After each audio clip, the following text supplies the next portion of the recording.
Thank you everyone for joining us today for Players Coalition and Operation Hope's virtual webinar. We are hosting this webinar as a part of our Black Business Month initiative. We are here to work with professional athletes again to create the systemic change we're looking for. So the athlete that is here to represent us today is Brandon Copeland. What are your thoughts just generally on the importance of financial literacy, specifically for Black people? It's something that's completely lacking in our educational system, right? This is the one common denominator that we'll all use. We all need to understand a budget. We all need to understand about how to invest for an older version of ourselves, retirement investing.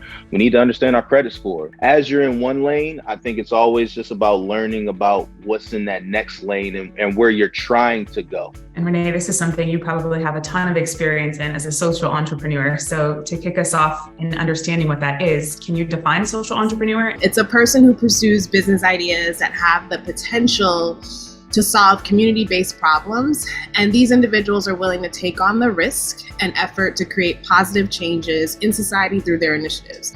I would say me, like many other Black entrepreneurs, we're naturally social entrepreneurs because many of our businesses are born out of true necessity of us encountering problems that non-Black people aren't interested in solving. Black-owned businesses, independent or franchises, they've long faced systemic barriers to access to financing, business resources, and so forth. There's some simple things we could do, right, to close that gap. We could think about, hey, if I got a mortgage already, can I pay on that principal?